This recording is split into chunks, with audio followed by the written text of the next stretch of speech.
ಸುಂದ್ರಿ ಸುಂದ್ರಿ ನಿಂದ್ರಿ ಸುಂದ್ರಿ. ಯಾಕೆ ಈ ಮಕ್ಕ ಸಪ್ಪಗ ಮಾಡ್ಕೊಂಡ ಎಲ್ಲಿಗೊಂಡಿದಿ? ಬಾಯಿಲ್ಲ ಒಂದು ಸ್ವಲ್ಪ ಬಾಯಿಲ್ಲ. ಹೇಳಿ ಆಂಟಿ. ಏನಿಲ್ಲ ಆಂಟಿ, ಅದು ಅತ್ತೆ ಹತ್ರ ಮಾತಾಡಕ್ಕೆ ಹೋಗಿದ್ನಿ. ಅವರು ಅದು ಅದು ಅವರು ಯಾಕೆ ಏನಾಯ್ತು? ಮತ್ತೆ ಏನಾದರೂ ನೀನು ಬೈದು ಕಳಿಸಿದ್ರೇನು? ಇಲ್ಲಿ ಬರಬೇಡ ಹಂಗೆ ಹಿಂಗೆ ಅಂತಂದರು.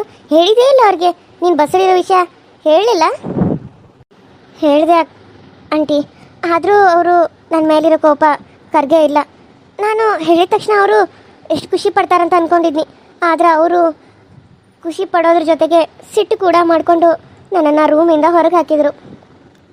ಯಾಕೋ ಗೊತ್ತಿಲ್ಲ ಅವ್ರಿಗೆ ಯಾಕೆ ನನ್ನ ಮೇಲೆ ಈ ರೀತಿ ಒಂದು ಸಿಟ್ಟು ಬರ್ತಾ ಇದೆ ಅಂತ ನನಗೆ ಅರ್ಥ ಆಗತ್ತಿಲ್ಲ. ನನಗೇನು ಮಾಡಬೇಕು ಅಂತ ಗೊತ್ತಾಗ್ತಾ ಇಲ್ಲ ಆಂಟಿ. ಅಂದ್ರೆ ಅತ್ತಿಗೆ ನಾ ಹೇಳ್ದಂಗೆ ಮಾಡ್ಯಾಳ. ಬೀಸಿರೋ ಗಾಳಿನ ನಾ ಬಿಟ್ಟಾಳ. ಗ್ರೇಟಾ ಮತ್ತು ನಮ್ಮ ಅತ್ತಿ ನಾನು. ಅತ್ತಿಗೆ ಅಂದ್ರೆ ಅತ್ತಿಗೆ ಹಿಂಗೆ ಇರ್ಬೇಕು. ನಾನೇನು ಹೇಳ್ತಾನ ಅದನ್ನ ಪಾಲಿಸಿದ್ರೆ ನಾನು ಅಂದ್ಕೊಂಡಿದ್ದೆಲ್ಲ ನನಗೆ ಸಿಗುತ್ತೆ. ಅಲ್ಲ ಸುಂದ್ರಿ, ನಿಮ್ಮ ಅತ್ತಿಗೆ ಹೋಗು ಬದನ ಇದೆ ಅಂತ ಬೈದ್ರೆ ನೀನು ಬಂದುಬಿಟ್ಟಿಯೇನು? ಅಲ್ಲ ಹೋಗಿ ಯಾವ್ದಿಲ್ಲ ಕಾಲ್ಗಿಲ್ಲಿ ಬಿದ್ದ ಕ್ಷಮೆ ಕೇಳಕ್ಕೆ ನಿನಗೆ? ಹಾಂ, ದೊಡ್ಡವ್ರ ಕಾಲು ಬಿದ್ದರೆ ನೀನು ತಪ್ಪಾಕತ್ತೇನು? ಅಯ್ಯೋ ಆಂಟಿ, ನಾನೇನು ಕಾಲು ಬೀಳಂಗಿಲ್ಲ ಅಂತಲ್ಲ, ಕಾಲು ಬೀಳ್ತೀನಿ. ಎಷ್ಟೇ ಮಾಡಿದ್ರು ಅವ್ರು ನನ್ನ ಅತ್ತೆ, ನನ್ನ ತಾಯಿ. ಅವ್ರ ಕಾಲು ಬೀಳೋದು ನನಗೇನು ಇದಲ್ಲ. ಆದ್ರೆ ನಾನು ಏನು ಮಾಡಿದ್ರು ಅವರು ನನ್ನೇನೋ ನಂಬಾತಿಲ್ಲ. ನಾನು ಏನು ಮಾಡಿದ್ರು ಅವ್ರಿಗೆ ನನ್ನ ಮೇಲೆ ಪ್ರೀತಿ ಬರಾಕತ್ತಿಲ್ಲ. ಮೊದಲು ಹೆಂಗಿದ್ರು ನನ್ನ ಅತ್ತೆಮ್ಮ, ನಾನು ಊರಿಗೆ ಹೋಗಿ ಬರೋ ಅಷ್ಟರಲ್ಲಿ ಎಷ್ಟು ಬದಲಾಗ್ಬಿಟ್ಟಾರು. ಯಾಕೆ ದೇವ್ರೆ, ಯಾಕೆ ಈ ರೀತಿ ಮಾಡಿದೆ ಅಂತ ದೇವ್ರನ್ನ ಕೇಳ್ತಾ ಇದ್ದೀನಿ ನಾನು. ನನಗೆ ಮತ್ತೆ ಮೊದಲಿನ ಅತ್ತೆಮ್ಮ ಬೇಕು ಅಂತ ಅನಿಸ್ತಾ ಇದೆ.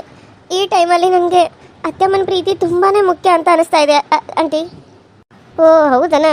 ಆದರೂ ನೀನು ಹೋಗಬೇಕಾಗಿತ್ತು. ಅಲ್ಲ, ನಿಮ್ಮ ಅತ್ತೆ ಹಿಂಗೆ ಮಾಡಬಾರ್ದಾಗಿತ್ತು ಬಿಡು.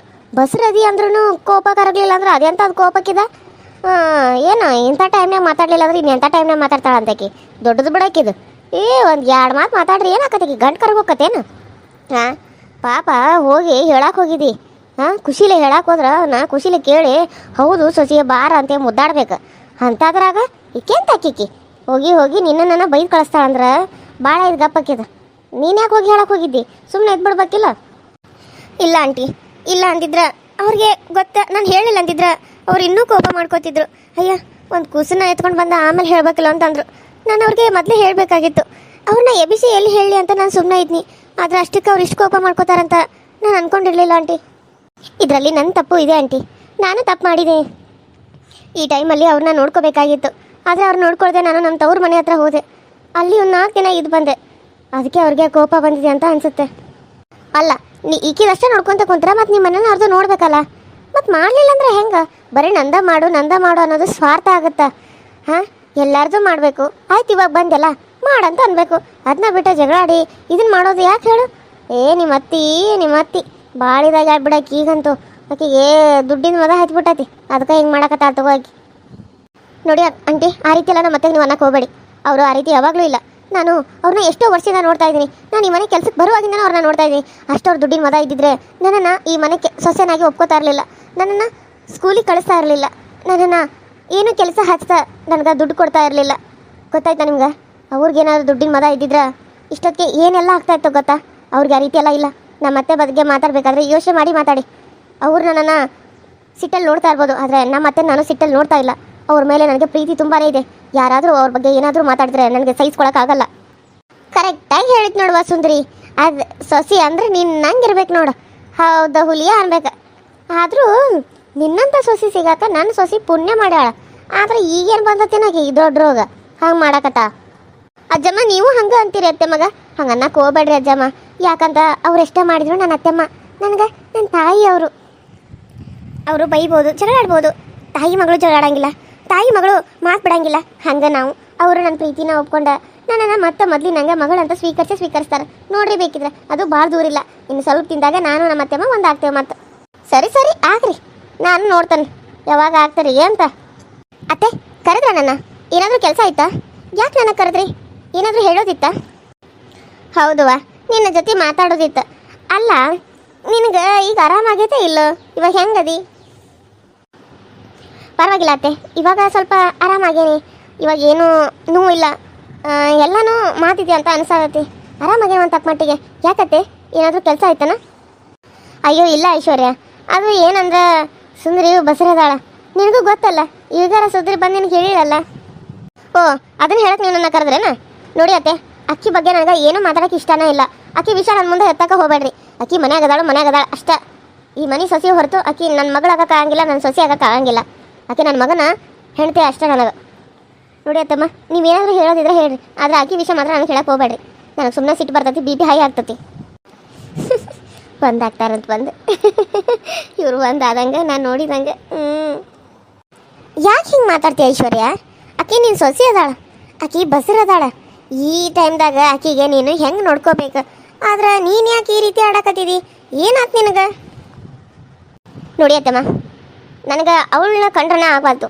ಇನ್ನು ಅವಳು ಹೊಟ್ಟೆಲಿರೋ ಮಗುನ ನನಗೆ ಮಗುನೂ ಬೇಡ, ಅವಳು ಬೇಡ, ನನಗೆ ಯಾರೂ ಬೇಡ. ಅವಳು ಮಾಡಿರೋ ತಪ್ಪಿಗೆ ಅವಳು ನನ್ನ ಪ್ರೀತಿ ಸಿಗದ ಹಂಗೆ ಇರಲಿ. ಆದರೆ ನಾನು ಅತ್ತೆ ಸ್ಥಾನನೂ ಕೊಡಲ್ಲ, ತಾಯಿ ಸ್ಥಾನನೂ ಕೊಡಲ್ಲ. ಅವಳು ಹೇಗಾದರೂ ಇರಲಿ, ಏನಾದರೂ ಮಾಡಲಿ, ನಾನು ಏನು ಕೇಳಲ್ಲ ಅತ್ತೇನು ಮುಂದೆ. ಅವಳಿಗೆ ಬಿಟ್ಟಿರೋದು, ಅವಳು ಗಂಡನಿಗೆ ಬಿಟ್ಟಿರೋದು, ನಾನಂತೂ ಏನೂ ಕೇಳಲ್ಲ. ಅಲ್ಲ, ನಿನ್ನೆ ಗೊತ್ತಾಗಿದೆ ವಿಷಯ, ಅದನ್ನು ಬಂದು ನನಗೆ ಇವಾಗ ಹೇಳ್ತಾ ಇದ್ದಾಳ. ಯಾಕೆ ನಿನ್ನೆನೇ ಹೇಳಬೇಕಾಗಿತ್ತು, ಇವತ್ತೇ ಯಾಕೆ ಹೇಳಬೇಕು? ನಿನ್ನೆ ಹೇಳಕ್ಕೆ ನಾನು ಏನಾರ ಬೇರೆ ದೇಶದಾಗಿದ್ದೇನೆ, ಇಲ್ಲೇ ಅಲ್ಲ ಬಾಜು ರೂಮ್ದಾಗದನ. ನನಗೆ ಅಷ್ಟು ಬಂದು ಹೇಳಿಲ್ಲ ಅಂದ್ರೆ ನಾನು ಅಷ್ಟು ಹೊರಗಿನ ಮಾಡಿರಿ ನೀವೆಲ್ಲ ಸೇರಿಸಿ. ಅತ್ತೆ ಅದು ಹಾಗಲ್ಲ ಅತ್ತಮ್ಮ. ನೋಡು ಸುಂದ್ರಿ, ನೀ ಬಾಯಿ ಬಿಚ್ಚಿ, ನೀ ನಡಕ್ಕೆ ಮಾತಾಡಕ್ಕೆ ಬರಬೇಡ, ಬಾಯಿ ಮುಚ್ಕೊಂಡು ನಿಂದ್ರು. ಆಕೆ ಹೇಳಕ್ಕೆ ಬರ್ತೀನಂತ ಅಂದ್ಲ, ಆದರೆ ನಾನೇನನ್ನಿ, ಇಲ್ಲ ನಾನು ಹೋಗಿ ಹೇಳ್ತೇನವ, ನೀನು ಈಗ ಆರಾಮಾಗಿ ಮಲ್ಕೋ ಅಂತ ಅನ್ನಿ. ನಾನು ಹೋಗಿ ಅಡುಗೆ ಮನೆಗೆ ಬಂದ ಗುಳಿಗೆ ತೊಗೊಂಡು ಕಾಸ ಹಂಗೆ ಹೋಗಿ ಮಲ್ಕೊಂಡು ಬಿಟ್ನಿ. ಹೇಳ್ಬೇಕಂತ ಹೇಳಿ ಕಡಿಕನು ನನಗೆ ಹೇಳೋಕೆ ಆಗಲಿಲ್ಲ. ಅದಕ್ಕೆ ಬೆಳಿಗ್ಗೆ ನೆನಪಾತು, ನೀನು ನಿದ್ದೆ ಗುಳಿಗೆ ಬೇರೆ ತೊಗೊಂಡಿರ್ತಿದ್ದಿ, ಮತ್ತು ನೀನು ಬಂದು ಎಲ್ಲಿ ಎಬ್ಸೋದು ಬೇಡ ಅಂತ ಸುಮ್ಮನೆ ಆದ್ನಿ. ಬೆಳಿಗ್ಗೆ ನೋಡಿನಿ ನೀನು ಇನ್ನೂ ಎದ್ದಿರಲಿಲ್ಲ. ಅದಕ್ಕೆ ಸುಂದ್ರಿ ಎದ್ದು ಬಂದಲ್ಲ, ನಿಮ್ಮ ಅತ್ತೆ ಎದ್ದಾಳ ನೋಡಿ ಹೋಗಿ ಹೇಳಿ ಬರೋಗಂತ ಕಳ್ಸೀನಿ. ನೀ ನೋಡಿದ್ರೆ ಭಯಾಕತ್ತಿದ್ದಿ. ಅಲ್ಲ, ಆ ಹುಡುಗಿ ಏನು ಅಂತ ತಪ್ಪು ಮಾಡಿತು? ಹಾಂ ನೋಡಿ ಅತ್ತಮ್ಮ, ಅಕ್ಕಿ ಪರ ವಹಿಸ್ಕೊಂಡು ನೀವು ನನ್ನ ಜೊತೆ ಮಾತಾಡೋಕೆ ಬರಬೇಡಿ. ಅವಳು ಮಾಡಿರೋ ತಪ್ಪಿಗೆ ಅವಳು ಶಿಕ್ಷೆ ಅನುಭವಿಸ್ಲಿ. ನನ್ನ ಜೊತೆ ಮಾತಾಡ್ತಿರೋದು ಅವಳಿಗೆ ಶಿಕ್ಷೆ ಅಂತ ಅನ್ಕೊಳ್ಳಿ. ನಾನು ಅವ್ಳಿಗೆ ಏನು ಬೇರೆ ಶಿಕ್ಷೆ ಕೊಟ್ಟಿಲ್ಲ. ನನ್ನ ಜೊತೆ ಮಾತಾಡಬೇಡ ಅಂತ ಹೇಳ್ತಾ ಇದ್ದೀನಿ. ಆದ್ರೂ ಬಂದು ಪದೇ ನನ್ನ ಮಾತಾಡಿಸಿ ನನ್ನ ತಲೆ ನೋನ ತರ್ತಾ ಇದ್ದಾಳೆ. ನನಗೆ ಅವ್ಳ ಜೊತೆ ಮಾತಾಡೋಕೆ ಇಷ್ಟ ಇಲ್ಲ ಅತ್ತಮ್ಮ. ಹಾಂ, ಪ್ರೆಗ್ನೆಂಟಾ? ಆಯಿತು, ನನಗೆ ಖುಷಿ ಆಯ್ತು, ಸಾಕಾ? ಸಮಾಧಾನ ಆಯ್ತಾ ಎಲ್ರಿಗೂ? ನಾನು ಬರ್ತೀನಿ. ಅಯ್ಯೋ ಐಶ್ವರ್ಯ, ಯಾಕೆ ಹಿಂಗೆ ಯಾಕಡತ್ತೆ ಹುಡುಗಿ ವಿಷಯದಾಗ? ನಿಂದ್ರ ಸ್ವಲ್ಪ ನಿಂದ್ರ. ಅಜ್ಜಮ್ಮ, ನನ್ನ ಸಲುವಾಗಿ ನೀವು ಅತ್ತಮ್ಮ ಯಾಕೆ ಜಗಳ ಮಾಡ್ತೀರಾ? ಬೇಡ ಅಜ್ಜಮ್ಮ, ಅತ್ತಮ್ಮಗೆ ಇಷ್ಟ ಇದ್ರೆ ನನ್ನ ಜೊತೆ ಮಾತಾಡಲಿ, ಬೇಡ ಅಂದ್ರೆ ಇಲ್ಲ. ಅವ್ರಿಗೆ ಅಷ್ಟು ಕಷ್ಟ ಕೊಟ್ಟು ನನ್ನ ಜೊತೆ ಮಾತಾಡು ಅಂತ ನೀವು ಹೇಳಬೇಡಿ. ಅವ್ರಿಗೆ ಪಾಪ ಇಷ್ಟ ಇಲ್ಲದವ್ರ ನನ್ನ ಜೊತೆ ಮಾತಾಡೋದು ಅವ್ರಿಗೆ ತುಂಬ ಕಷ್ಟ ಆಗ್ತಿರ್ಬೋದು. ಪ್ಲೀಸ್ ಅಜ್ಜಮ್ಮ, ನೀವು ಸುಮ್ಮನೆ ಇದ್ಬಿಡಿ. ಸುಮ್ಮನೆ ನೀವು ಯಾಕೆ ಅತ್ತಮ್ಮಗ ಒತ್ತಾಯ ಮಾಡ್ತೀರಾ? ನೋಡಿದ್ರಲ್ಲ ಅತ್ತೆ, ಕೇಳಿಸ್ಕೊಂಡ್ರೆ ಮಾತಾ ಎಷ್ಟು ಸೊಕ್ಕೈತಕ್ಕೆ ಮೈಯಾಗ ಅಂತ ಹೇಳಿ. ಹಾಂ, ಎಷ್ಟು ಸೊಕ್ಕೈತಕ್ಕೆ ಮೈಯಾಗ. ಮಾತಾಡೋದ್ರ ಬಿಡಿ. ನೀ ಯಾಕೆ ಹೋಗಿಕೇನು ರಮಿಸ್ತಿದ್ಯಾ ಅಂತ ಅನ್ನ ತಾಳಕಿ ನಿಮಗೆ? ಹಾಂ, ಹಂಗೆ ಅನ್ನಕ್ಕೆ ಜೊತೆ ನಾನು ಹೋಗಿ ಮಾತಾಡ್ಬೇಕೇನು? ಹಾಂ, ಅಯ್ಯೋ ಅತ್ತೆ, ನಾನು ಹಂಗೆ ಹೇಳಿಲ್ಲ ಅತ್ತೆ. ಸುಮ್ಮನೆ ನೀವು ಯಾಕೆ ಅಜ್ಜಮ್ಮ ಇನ್ನೂ ಜಗಳ ಮಾಡ್ತೀರಾ ಅಂತ ಹೇಳಿದೆ ಹೊತ್ತು ನೀವು ಮಾತಾಡಲಿಲ್ಲ ಅಂದರೆ ನಾನು ಆರಾಮಾಗಿರ್ತೀನಿ ಅಂತ ನಾನು ಹೇಳಿಲ್ಲ ಅತ್ತೆ. ನೀವು ಮಾತಾಡಲಿಲ್ಲ ಅಂದರೆ ನನಗೆ ಆರಾಮಾಗಿರೋಕೆ ಆಗ್ತಾ ಇಲ್ಲ. ನೀವು ಯಾವಾಗ ಮಾತಾಡ್ತಿರೋ ಅಂತ ನನ್ನ ಕಣ್ಣೀರು ಹಾಕೋದನ್ನು ನೋಡಿನಿ ಅಜ್ಜಮ್ಮ ನಿಮ್ಮ ಜೊತೆ ಮಾತಾಡ್ಸು ಅಂತ ಹೇಳಕ್ಕೆ ಬಂದಿರೋದು. ಆದರೆ ನೀವು ಯಾಕೆ ಇಷ್ಟೊಂದು ತಪ್ಪಾಗಿ ತಿಳ್ಕೊತಾ ಇದ್ದೀರಾ ಅತ್ತೆ? ಸಾಕು, ಬಾಯಿ ಮುಚ್ಚೆ ಕಂಡಿದ್ದೀನಿ. ನಿನ್ನ ಬುದ್ಧಿ ನನಗೆ ಗೊತ್ತಿಲ್ಲ. ರೊಕ್ಕ ಐತಂತ ಹೇಳಿ ನನ್ನ ಮಗನ ಮದುವೆಯಾಗಿ ಅವನ್ನ ಹೆಂಗಾದ್ರೂ ಮಾಡಿ ಬುಟ್ಟಿಗೆ ಬಿಡಿಸ್ಕೊಂಡು ಮದುವೆಯಾಗಿ ಬಂದು ನಾನು ಸ್ವಲ್ಪ ದಿನ ಹೋಗಲಿ ಅಂತ ಸುಮ್ಮನೆ ಇದ್ನಿ. ಇಷ್ಟು ದಿನ ನನ್ನ ತಲೆಗೆ ಮಂಕ್ ಬಡ್ದಿತ್ತು. ಅದಕ್ಕೆ ನಿನ್ನನ್ನು ಸೊಸಿ ಮಗಳು ಅಂತ ಹಚ್ಕೊಂಡು ಬಿಟ್ಟಿದ್ನಿ. ಆದರೆ ನೀನು ಯಾವಾಗ ನಿನ್ನ ಗುಣ ತೋರಿಸಿದೆಲ್ಲ, ಎಷ್ಟು ಮಾಡಿದ್ರು ಮತ್ತೆ ನಿಮ್ಮ ಚಿಕ್ಕಮ್ಮ, ನಿಮ್ಮಪ್ಪ, ನಿನ್ನ ತಮ್ಮ, ಅಣ್ಣ, ತಂಗಿ ಅಂತ ಹೋದೆಲ್ಲ, ಅವತ್ತು ಗೊತ್ತಾಯ್ತು. ನಾನು ಎಷ್ಟ ಮಾಡಿದ್ರು, ನಾನು ಎಷ್ಟ ಮಗಳಂತ ನೋಡ್ಕೊಂಡ್ರು ಈಕಿ ಅವ್ರ ತವ್ರ ಮನೆ ಬಿಡಂಗೇ ಇಲ್ಲ. ಅವ್ರ ಚಿಕ್ಕಮ್ಮ ಅಷ್ಟೆಲ್ಲ ಕಷ್ಟಪಟ್ಟರು ಚಿಕ್ಕಮ್ಮ ಅಂತ ಹೋದ್ಲು ಹೊರತು ಅತ್ತೆ ಅಂತ ನೀನು ನೋಡಲೇ ಇಲ್ಲ. ಅದ ನನ್ನ ಮನಸ್ಸಿನಾಗ ಆಳವಾಗಿ ಉಳಿದು ಬಿಟ್ಟತಿ. ನೋಡು, ಸುಮ್ಮನೆ ನನ್ನ ಜೊತೆ ಒಂದಕ್ಕೆ ಬರಬೇಡ. ಈಗ ಹೇಳಕತ್ತ ನಾನು. ಐಶ್ವರ್ಯ, ನಾನು ಹೇಳೋ ಮಾತಾರ ಕೇಳಲ್ಲ. ಯಾಕೆ ಅವ್ವ ಇದೆಲ್ಲ? ಹಾಂ, ಆಕೆ ನೀನು ಸೊಸಿ ಅಲ್ಲ. ಅತ್ತೆ ಸಾಕು ಸುಮ್ಮನೆ ಅತ್ತೆ. ನನಗೆ ಯಾಕೆ BP ತರಿಸ್ತಾ ಇದ್ದೀರಾ? ನನಗೆ ತುಂಬ ತಲೆ ನೋವ್ತಾ ಇದೆ. ನಾನು ಬರ್ತೀನಿ ಅತ್ತೆ. ಸುಮ್ಮನೆ ನನಗೆ ತಲೆ ನೋವ್ತಾ ಇದೆ. ನನಗೆ ಮಾತಾಡೋಕ್ಕೂ ಆಗ್ತಾ ಇಲ್ಲ. ತಲೆ ಕೆಟ್ಟು ಹೋಗ್ತಾ ಇದೆ ಅತ್ತೆ ನನಗೆ. Hi hello friends, welcome to my YouTube channel. So ಎಲ್ಲರೂ ಹೆಂಗೆ ಅದರಿ? ಎಲ್ಲರೂ ಚಲೋ ಅದರಿ ಅಂತ ಅಂದ್ಕೊಂಡಿನಿ. ಇವತ್ತಿನ ವಿಡಿಯೋ ನಿಮಗೆ ಹೆಂಗೆ ಅನಿಸ್ತು ನೋಡಿರಿ, ಸಪೋರ್ಟ್ ಮಾಡಿರಿ, ಸಬ್ಸ್ಕ್ರೈಬ್ ಮಾಡಿಕೊಡ್ರಿ, ಪಕ್ಕದಲ್ಲಿ ಕಾಣೋ ಬೆಲ್ಲೈಕನ್ನ ಕ್ಲಿಕ್ ಮಾಡಿರಿ, ಆಲ್ ಅಂತ ಟೈಪ್ ಮಾಡಿರಿ. ನಾನೇನಾದರೂ ವಿಡಿಯೋ ಬಿಟ್ಟರೆ ಫಸ್ಟ್ ನಿಮ್ಗೆ ಬರ್ತೈತಿ, ನೀವು ನೋಡ್ಬೋದು ಅಂತ ಹೇಳ್ತಾ, ಹಂಗೆ ಯಾರೆಲ್ಲ ಇನ್ನೂ ನನ್ನ ಚಾನಲ್ನ ಸಬ್ಸ್ಕ್ರೈಬ್ ಮಾಡ್ಕೊಳ್ದೆ ನೋಡತ್ತಾರೋ ಪ್ಲೀಸ್ ಸಬ್ಸ್ಕ್ರೈಬ್ ಮಾಡಿಕೊಡ್ರಿ. ವ್ಯೂಸ್ ಇನ್ನೂ ಜಾಸ್ತಿ ಬರಲಿ ಅಂತ ಕೇಳ್ಕೊಳ್ತಾ ಇದ್ದೀನಿ. ಕತೆ ಇನ್ನೊಂದು ತುಂಬ ಇಂಟ್ರೆಸ್ಟಿಂಗ್ ಆಗಿದೆ.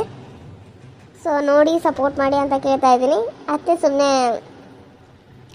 ಎಷ್ಟು ಸಿಟ್ಟು ಮಾಡ್ಕೊಂಡಿರ್ತಾಳ, ಆದರೆ ಇವರು ಮುಂದೆ ಒಂದು ಆಗ್ತಾರಾ ಇಲ್ವಾ ಅನ್ನೋದು ಈ ಕಥೆಯಲ್ಲಿ ಕೂಡ ಬರ್ತಾ ಇದೆ. ತುಂಬ ಚೆನ್ನಾಗಿದೆ. ಹಾಗೆ UK ಕಾರ್ಟೂನ್ ಸೀರಿಯಲ್ ಕನ್ನಡ ಚಾನಲಲ್ಲಿ ಜೀವನದಲ್ಲಿ ನೋವನ್ನೇ ಕಂಡಿರುವಂಥ ಒಂದು ಹುಡುಗಿಯ ಕತೆ ಬರ್ತಾ ಇದೆ, ಮತ್ತು ಇನ್ನೂ ಒಂದು ಕತೆ ಕೂಡ ಬರ್ತಾ ಇದೆ. ಸೊ ಎರಡನ್ನೂ ನೋಡಿ ಎರಡನ್ನೂ ಸಪೋರ್ಟ್ ಮಾಡಿ ಅಂತ ಕೇಳ್ತಾ ಇವತ್ತಿನ ಈ ವಿಡಿಯೋನ ಇಲ್ಲಿಗೆ ಮುಗಿಸ್ತಾ ಇದ್ದೀನಿ. ಮತ್ತೆ ನೆಕ್ಸ್ಟ್ ವಿಡಿಯೋ ಸಿಗ್ತೀನಿ. ಅಲ್ಲಿವರೆಗೂ ಟೇಕ್ ಕೇರ್ ಆ್ಯಂಡ್ ಬಾಯ್.